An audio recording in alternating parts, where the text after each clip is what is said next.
திருவண்ணாமலை மாவட்டம் வந்தவாசியில் வியாபாரிகள் சங்க பேரமைப்பின் மாநில தலைவர் விக்ரமராஜா தலைமையில் நிகழ்ச்சி ஒன்று நடைபெற்றது.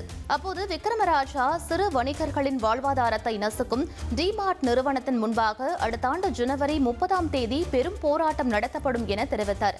தொடர்ந்து பேசிய அவர், இந்திய நாட்டின் மீது பற்றுள்ள ஒவ்வொரு குடிமகனும் அமெரிக்க பொருட்களை புறக்கணித்து உள்ளூர் வணிகத்தை பாதுகாக்க வேண்டும் எனவும் பேசினார். முதலமைச்சர் மு.க.ஸ்டாலின் தலைமையில் திமுக மாவட்ட செயலாளர்கள் கூட்டம் அண்ணா அறிவாலயத்தில் இன்று நடைபெறவுள்ளது.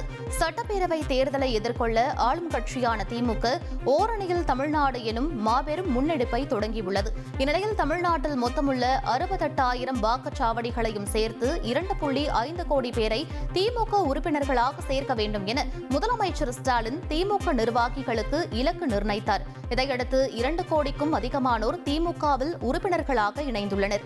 மேலும் அடுத்த கட்ட நடவடிக்கைகள் குறித்து ஆலோசிப்பதற்காக மாவட்ட செயலாளர்கள் கூட்டம் ஸ்டாலின் தலைமையில் நடைபெறவுள்ளது.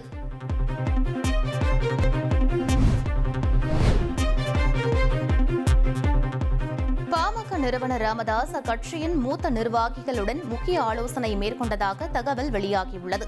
தைலாபுரம் தோட்டத்தில் நடைபெற்ற இந்த கூட்டத்தில் பாமக மூத்த தலைவர்கள் ஜி.கே. மணி, பரந்தாமன், அன்பழகன் உள்ளிட்ட நிர்வாகிகள் கலந்து கொண்டனர். வருகிற 17ஆம் தேதி ராமதாஸ் தலைமையில் பொதுக்குழு கூட்டம் நடைபெறவுள்ள நிலையில் இந்த ஆலோசனை கூட்டம் நடைபெற்றது குறிப்பிடத்தக்கது. சுதந்திர தினத்தை ஒட்டி சென்னை எழும்பூர் ரயில் நிலையத்தில் மோப்பநாய் மற்றும் வெடிகுண்டு செயலிழப்பு நிபுணர்களுடன் ரயில்வே பாதுகாப்பு படை போலீசார் தீவிர சோதனை நடத்தினர்.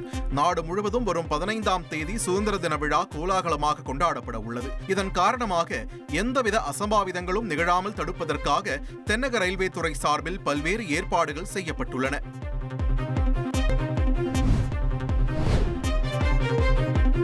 மாமல்லபுரத்தில் நடந்த ஆசிய அலைச்சறுக்கு சாம்பியன்ஷிப் போட்டியில் வெற்றி பெற்ற வெளிநாட்டு வீரர்களுக்கு துணை முதலமைச்சர் உதயநிதி ஸ்டாலின் பதக்கங்கள் வழங்கினார். ஆசிய சர்ஃபிங் சாம்பியன்ஷிப் 2025 போட்டிகள் மாமல்லபுரம் கடற்கரையில் கடந்த 7 நாட்களாக நடந்தன. இந்த போட்டியில் இந்தியா, தாய்லாந்து, சீனா, பிலிப்பைன்ஸ், குவைத் உள்ளிட்ட 18 நாடுகளைச் சேர்ந்த 102 விளையாட்டு வீரர்கள் பங்கேற்றனர். இதில் வெற்றி பெற்றவர்களுக்கு மாமல்லபுரத்தில் உள்ள தனியார் நட்சத்திர விடுதியில் தமிழக துணை முதலமைச்சர் உதயநிதி ஸ்டாலின் பதக்கங்கள் மற்றும் சான்றிதழ் வழங்கி கௌரவித்தார். இந்த சர்ஃபிங் போட்டியில் இந்திய வீரர் முதன் வெண்கல பதக்கம் பெற்றிருப்பது இதுவே முதல் முறையாகும். உங்கள் தந்திவன் தொலைக்காட்சியில் தெனாலிராமன் தினமும் மாலை 6 மணிக்கு காணத் தவறாதீர்கள்.